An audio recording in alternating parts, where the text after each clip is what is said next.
सब लोग जल्दी देखो, वहां पर है हमारे देश का सबसे अकेला पुलिस स्टेशन। ये देश का इकलौता पुलिस स्टेशन है जो रेगिस्तान गोबी के याओडोंग में बना हुआ है।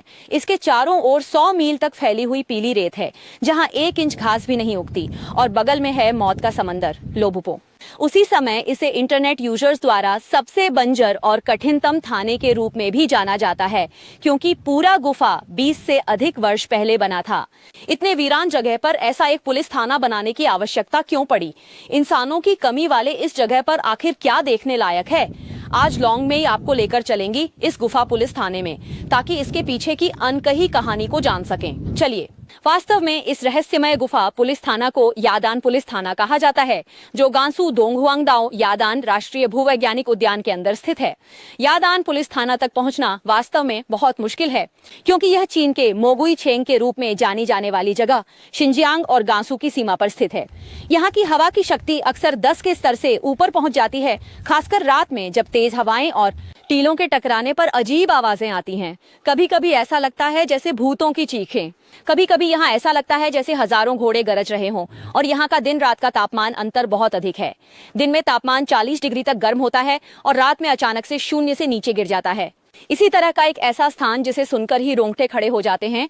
पिछली सदी के 80 के दशक में 2 पुलिस अधिकारी और 3 पुलिसकर्मी बिना किसी डर के यहाँ आए।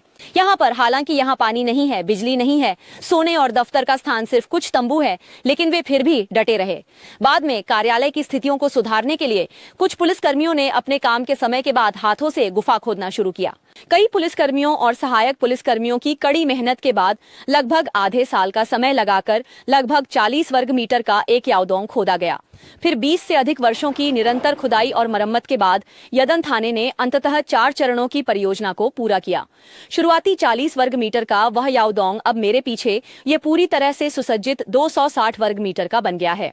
कार्यालय, स्वागत, आवास, भोजनालय और शौचालय से युक्त एकीकृत आधुनिक कार्यालय।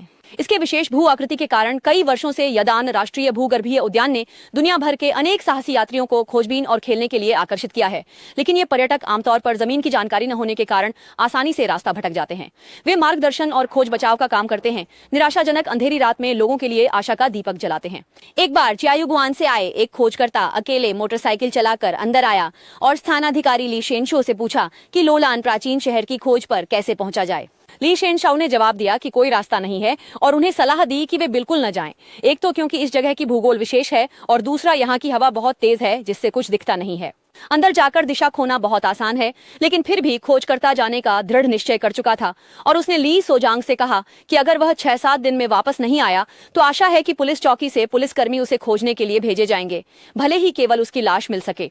तो जब इस साहसिक यात्री के जाने के तीसरे दिन गोबी रेगिस्तान में तेज हवा चलने लगी, तेज हवा धूल और पत्थर के साथ याओडोंग के दरवाजे और खिड़कियों को पीट रही थी, तभी यादंग पाइछुसुओ के रेडियो में अचानक जिंग छिंग की आवाज आई। वह व्यक्ति जो लोलान की खोज में गया था अब लापता हो गया है और तुरंत लोगों को भेजकर उसे खोजने और बचाने की जरूरत है। पुलिस प्रमुख ली शेनशो को खबर मिलते ही उन्होंने तुरंत अधिकारियों को लेकर और भयंकर तूफान की परवाह किए बिना गहन गोबी रेगिस्तान की ओर जाने का उद्यम किया। 2 दिन बाद उन्होंने अंततः एक निम्न स्थान पर जमीन पर लेटे हुए एक सफेद आकृति देखी। ली शेनशो तुरंत लोगों को लेकर बचाव के लिए गए और अंततः मौत के निकट पहुंच चुके उसे वापस खींच लाए।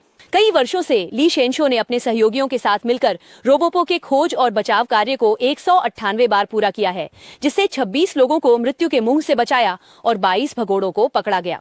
मुझे लगता है कि यही उन्हें गोबी के मरुस्थल में तैनात रहने का सबसे बड़ा अर्थ है।